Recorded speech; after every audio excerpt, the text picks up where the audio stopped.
হাতের প্রত্যেকের হাত, আমি আসার সময় নোবেলের হাতটা আমি চেক করলাম যে ঠিক আছে না নাই, অটোওয়ালার হাতটা দেখলাম, আরও কয়েকজন বন্ধু বান্ধবের হাতটা দেখলাম, বলতেছে হাত দেখতেছে কেন? আমি বলছি হাত দিয়ে আজকে শুরু হবে। হাতের মধ্যে দুইটা সংখ্যা আছে, আরবি দুইটা সংখ্যা। বিয়ের আংটি কি ডান হাতে পরে না বাম হাতে? হ্যাঁ, যারা বিয়ে হয়নি তারা জানে না, কিন্তু যাদের হয়েছে কোন হাতে পরে বিয়ের আংটি? বাম হাতে। বাম হাতের এইটা ফিঙ্গারে পরে না, এইটা না এইটা? আসসালামু আলাইকুম। আল্লাহ যে আছে এটা বোঝার জন্য প্রত্যেকের হাতটা একটু উঁচু করতে হবে। হাত, আমরা এই হাত যে আল্লাহ দিয়েছে, এই হাতের মধ্যে আল্লাহর নিদর্শন আছে। একটু একটু রাখি, খুব ইন্টারেস্টিং জিনিস যে হাতের মধ্যে নিদর্শন। হ্যাঁ, আচ্ছা, আল্লাহর গুণবাচক নাম কয়টা আছে? কয়টা? Very nice.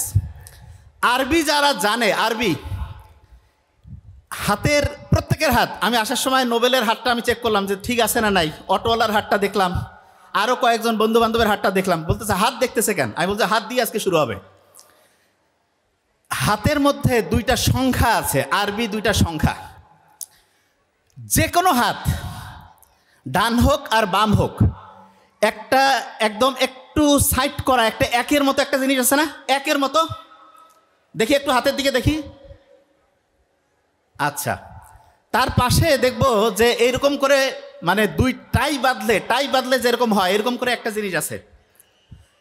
এই একের মতো যে একটা যে রেখা আছে সেটা হচ্ছে এক, আর এই যে টাই বাঁধার মতো যেটা এটা হচ্ছে 8। 1 আর 8 মিলে 18 না? 1 আর 8 কত হয়? কত? 18। 18কে উল্টাইলে কত হয়? কত? 81 আর 18 যোগ করলে কত হয়? কত? হ্যাঁ, 99। আল্লাহর নাম কয়টা? কয়টা? আল্লাহু আকবার বলবেন না? আচ্ছা, এবার একটা বিয়োগ করি। 81 থেকে 18 বিয়োগ করলে কত হয়? কঠিন। 81 থেকে 18 বিয়োগ করলে কত? ক্যালকুলেটর মাথায় আসতেছে না? কত? কত? 63। মুহাম্মদ সাল্লাল্লাহু আলাইহি সাল্লাম দুনিয়াতে ছিলেন কত বছর? কত? আল্লাহু আকবার। আল্লাহু আকবার বলি না কেন? মানুষের যে হার্ট আছে, আচ্ছা বলেন তো, আমাদের হার্ট শরীরে একটা না দুইটা? হার্ট কয়টা? বিয়ের আংটি কি ডান হাতে পরে না বাম হাতে? হ্যাঁ, যারা বিয়ে হয়নি তারা জানে না, কিন্তু যাদের হয়েছে কোন হাতে পরে বিয়ের আংটি? বাম হাতে। বাম হাতের এইটা ফিঙ্গারে পরে না, এইটা না এইটা? এই যে রিং ফিঙ্গার, যেই জায়গায় বিয়ের আংটি পড়ে সেই জায়গায় যে রক্তের নালিটা, এটা হার্টে গিয়ে মিশে। হার্টে অনেকে মনে করে যে যে কোনো একটা আঙ্গুলে পড়লেই হবে। নো, বিয়ের সাথে একটা অন্তরের আত্মার যে সম্পর্ক আছে এইটাকে নির্দেশ করার জন্য এই যে আংটি, ইসলামে এটা খুব উৎসাহিত করছে তা না। তা একটা বিয়েতে একটা ফিঙ্গারে আঙুলের মধ্যে হচ্ছে যে আমরা আংটি পড়ি, এবং সেই আংটিটার রাস্তাটা হার্টে গিয়ে মেশে। খুব ইন্টারেস্টিং জিনিস। হার্টকে কেউ যদি ভাঙতে থাকে মানে ছোট ছোট ছোট করে পিস করে, মাইক্রোস্কোপের মধ্যে যদি তাকায়, তাহলে তার যে স্ট্রাকচারটা হবে, এইটা আল্লাহ বানানটা আরবিতে লিখলে যে স্ট্রাকচার হয় তার মতো হয়ে যায়। বুঝি নাই তো কি বলছি? বুঝতে পারছি?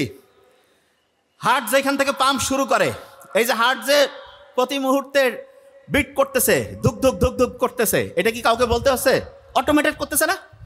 তা যেই জায়গা থেকে এই বিট শুরু হয় সেই জায়গাটা যদি মাইক্রোস্কোপের নিচে দেখে একদম কাঠামোটা মিলানোর চেষ্টা করি, দেখবো যে আল্লাহ বানানটা আরবিতে লিখলে যে স্ট্রাকচারটা হয় সেটার সাথে অনেকটা ম্যাচিং হয়ে যায়। আজ থেকে প্রায় 100 বছর আগে একটা জেলের মধ্যে বসে একজন বই লিখতেছে। তা উনি যে বইটা লিখতেছে সেটা পরবর্তীতে নোটবুক আকারে আসছে। এরকম একটা নোটবুক আকারে আসছে। তো সেই নোটবুকের মধ্যে উনি লিখছে যে বড় বড় কোম্পানি আছে, এই কোম্পানিগুলো কিভাবে সারা পৃথিবীতে প্রত্যেকটা এলাকার, প্রত্যেকটা জাতির, প্রত্যেকটা ছোট্ট ছোট্ট দেশের যে কালচার আছে, যে সংস্কৃতি আছে, এটাকে ধ্বংস করে আস্তে আস্তে আস্তে আস্তে তারা ওই দেশগুলোকে হচ্ছে নিজেদের নিয়ন্ত্রণে নেবে। আজ থেকে 100 বছর আগে একটা জেলের মধ্যে একজন মানুষ লিখতেছে, ওনাকে যে জেলে ঢুকাইছিল তার কারণ হচ্ছে উনি এটা নিয়ে বক্তব্য দেওয়া শুরু করছিল। তখন যাদের স্বার্থে আঘাত হাঁটতেছিল ওরা বলতেছে এই লোক যদি বাইরে থাকে আর যদি এরকম করে কথা বলতে থাকে তাহলে তো মানুষজন আমাদের কায়দা কানুন ধরে ফেলবে। কায়দা কানুন যদি মানুষজন ধরে ফেলে তাহলে মানুষজনকে আমরা হচ্ছে তাদের যে ঐতিহ্য, তাদের যে কৃষ্টি সেইখান থেকে ধ্বংস করে কিভাবে তাদেরকে আমরা আমাদের হচ্ছে যে দাসে পরিণত করব, এটা কিভাবে শো করব, এইটা করার ক্ষেত্রে বড় বাধা হচ্ছিল ওই লোকটা। তখন ওনাকে কি করলো যে আপনাকে হচ্ছে যে বিভিন্ন আপনি মানুষজনকে হচ্ছে ফুসলায় ফাসলায় খারাপ করতেছেন, এই জন্য আপনাকে হচ্ছে জেলে পাঠায় দিল। তা তখনকার সময়ও এখনকার সময় আয়না ঘরে যে অবস্থা হয় তখনকার সময় লোক এত খারাপ ছিল না। দেখা যায় তো জেলের মধ্যেও মোটামুটি মানবিক যে মানুষের প্রতি যে একটা কর্তব্য দায়িত্ব সেটা পালন হইতো।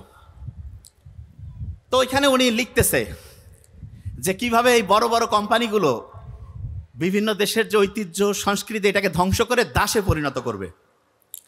তো ওইখানে উনি একটা ইন্টারেস্টিং জিনিস লিখছে, সেটা কি জানেন? সেটা হচ্ছে এমন একটা সময় আসবে যখন মানুষ সামগ্রিক যে একসাথে থাকা যে পরিবারগুলো আছে এই পরিবারগুলো ভাগ হবে। উনি লিখতেছে, দেখেন আপনি ইন্টারেস্টিং কি কারণে, একটা ফ্যামিলি ভেঙে যদি 2টা 3টা 4টা হয়, প্রত্যেক ফ্যামিলিতে আলাদা চুলা হবে, আলাদা ফ্রিজ হবে, আলাদা রাইস কুকার কারি কুকার লাগবে, আলাদা টেলিভিশন লাগবে। তার মানে প্রত্যেকটা আলাদা আলাদা আলাদা জিনিস। তখন আলাদা যত জিনিস হবে তত জিনিস বিক্রি হবে, তত আস্তে আস্তে মানুষ কি হবে ওই জিনিসগুলো কিনতে থাকবে এবং দেখা যাবে যে কোম্পানিগুলোর বিক্রি ক্রমাগত বাড়বে।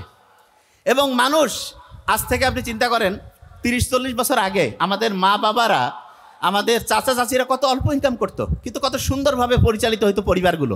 এখন যে পরিবারগুলো নষ্ট হয়েছে এইটার পিছনের ইঞ্জিনিয়ারিং আজ থেকে 100 বছর আগেই লেখা হয়েছে। এবং সবচেয়ে ভয়ঙ্কর দিক যেটা সেটা হচ্ছে আমরা এখন মনে করি কি যে না ফ্যামিলি যদি আলাদা থাকে তাহলে সবাই নিজের মতো থাকবো। নিজের মতো থাকতে গিয়ে আপনি দেখেন আপনি দাসে পরিণত হয়েছেন। কীরকম? ফ্যামিলির দেখা যাচ্ছে যে হাজব্যান্ড কাজে গেছে, ওয়াইফও কাজে গেছে, বাচ্চাকে মানুষ করতে দিছে হচ্ছে কাজের যে সহায়তাকারী যে আছে তাদের কাছে। এবং বিজ্ঞানীরা এখন জানে প্রথম 3 বছর বাচ্চা যা দেখে যা শোনে প্রত্যেকটাই তার ব্রেইনের ডেভেলপমেন্টের জন্য সবচেয়ে দামি। একটা বাচ্চা পরিবেশ থেকে শেখে। এখন আপনার বাচ্চাকে যদি আপনি কাজের যে গৃহ সহায়তায় যে আপা বা খালাকে রাখেন তার কাছে যদি রাখেন ওই বাচ্চা যা শিখবে, ওই বাচ্চা যদি মায়ের কাছে থাকতো, নিজের বাড়ির দাদির কাছে থাকতো, নানার কাছে থাকতো, তাহলে ওই বাচ্চা কত অসাধারণ হইতো। এবং এই জিনিসটা প্রথমে কেউ বুঝতে পারে নাই, না বুঝে মনে করছে আমরা স্মার্ট হব, সবাই কাজে যাব, 100% উন্নতি হবে। ঘন্টা উন্নতি হয়েছে। আপনি প্লাস মাইনাস করে খাতা কলম নিয়ে লেখেন,